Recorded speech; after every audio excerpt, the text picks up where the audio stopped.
The 2 o'clock hour to the 5 o'clock hour in the day is probably the worst, so I decided to make a whole video about it and pretend that I'm productive and have an interesting life during those hours.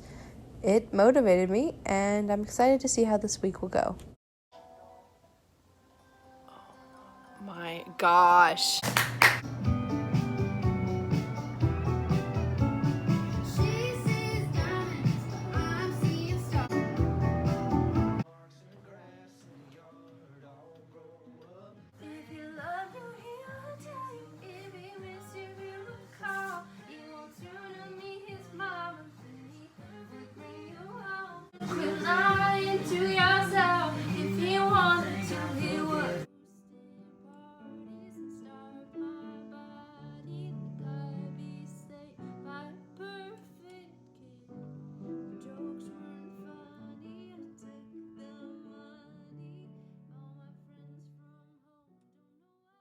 Every single time I try to make oatmeal, I mess it up. I don't know how I overcook it or I undercook it, but somehow, every single time I make oatmeal, it's hard and it's gross. So I'm putting it into a smoothie now.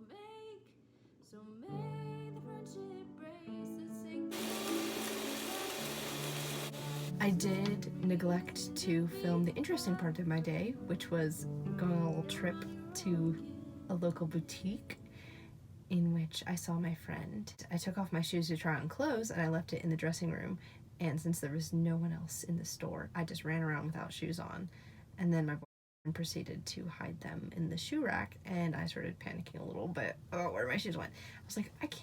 The one time that I just... And then I also went to Walmart, which Walmart always has incredible stories. There was a dog, and I started to smell this poop smell, and I looked underneath the cart and there was definitely some dog pee. Continue walking. I'm pretty sure the dog pooped and then continued to step in it and then walk around. Definitely interesting stories at Walmart always. And that's my day.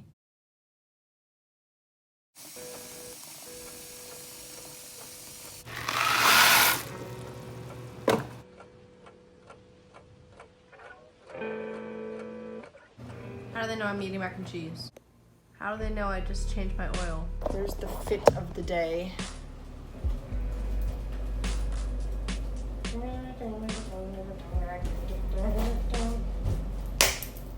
Overcomplicate everything in life, I feel like. And really all it takes sometimes is...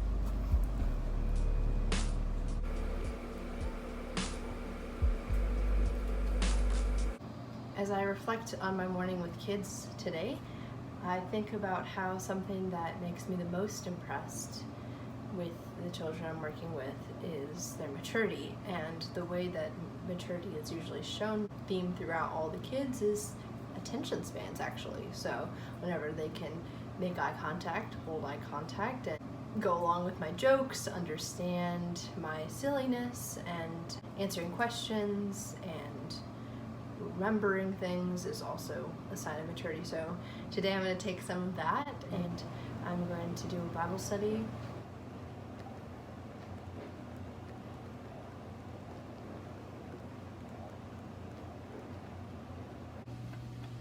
So it's actually 99 degrees outside.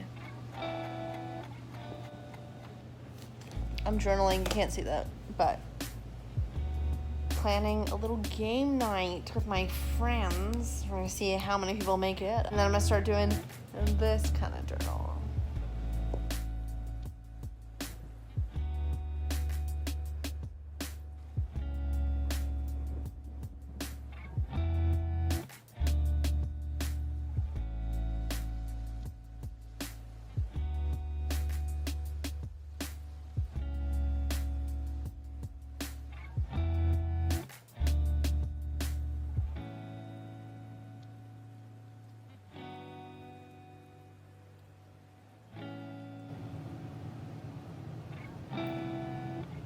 I assembled things for the meal today.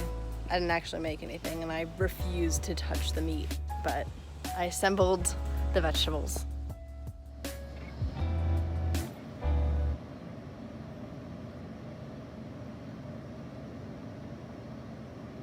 I honestly feel like yoga is one of the best things you can do for your body and for your mind. However, this flow was very much thinking about this video and being like, what shots can I get to make this video look cool?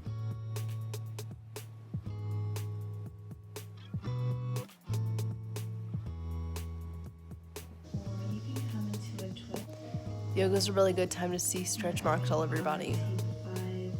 Not a bad thing, just a thing. It's a completely unnecessary commentary. I'm watching this girl and I'm like, imagine watching 20 minutes. My hair's a mess. Oh my gosh. I can't tell if I hate this or I love it. I feel like if I was a yoga instructor, I'd be a little insecure rewatching 20 minutes of me stretching and moving. I don't know, I think it's kind of weird. But I also do the same thing here. There's a difference. I don't know why I always record in here because the lighting is so bad.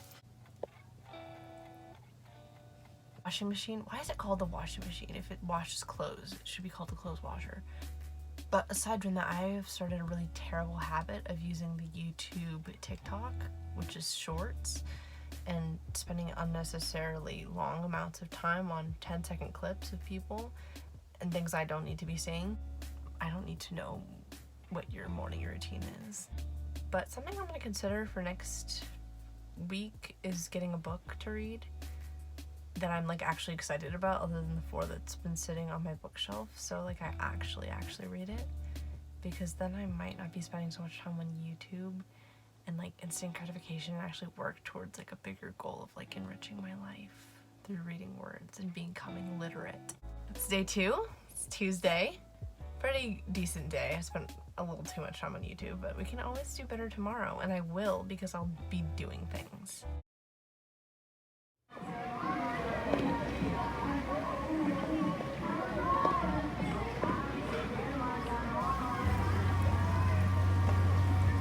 This is way too much.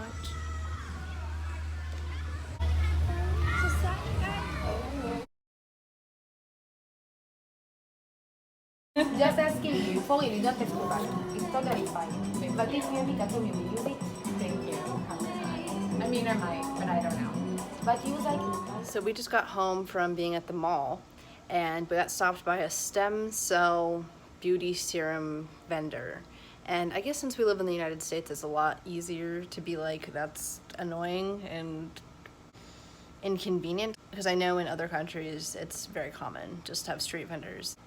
She definitely targeted my mom because she didn't want to offer me this stem cell $200 serum. To target a woman who's not wearing makeup after just going to the pool, like asking like really personal questions like, how many kids do you have? I was thinking, I was like, this is so abusive of our time and so intrusive. But then I thought about how that's literally the internet.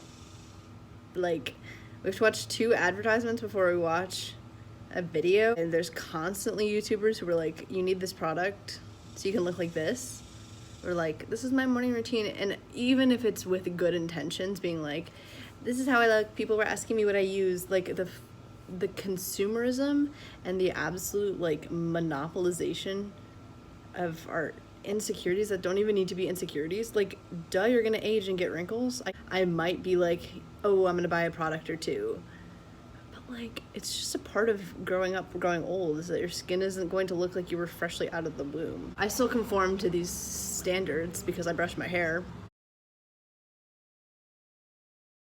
a shower at least once a week, but the way I defy it is I don't shave any of my body, and when I do, it's because I'm told to. And I use 2 products for my face, 1 to wash my face and 1 to tone it, and even that is bought or stolen from my brother.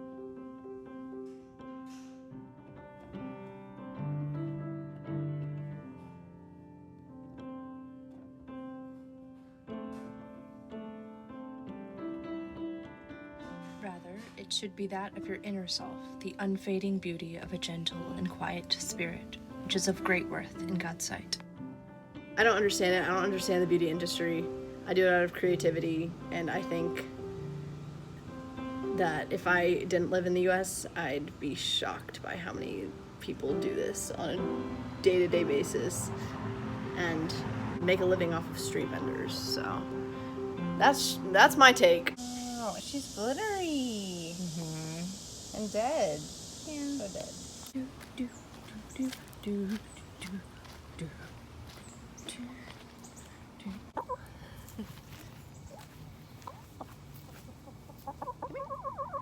Come here. Come here, chickens.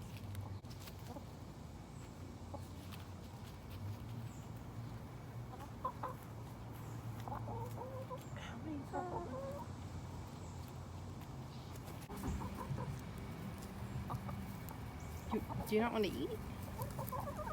Okay. That's weird.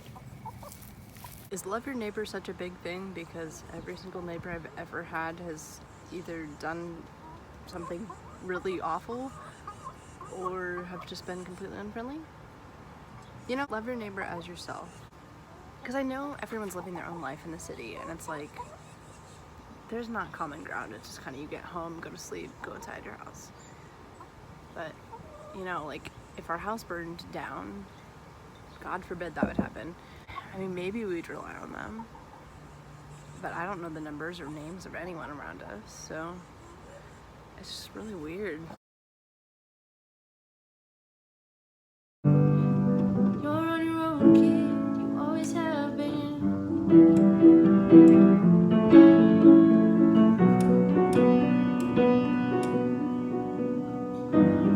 Sprinkler splashes to fireplace ashes to get my blood, sweat and tears from this. Hosting parties and starve my body like I be saved by a perfect kid. The jokes weren't funny, I took the money. All my friends from home know what to say. I looked around and these stretch marks all over your body. Not a bad thing, just a thing.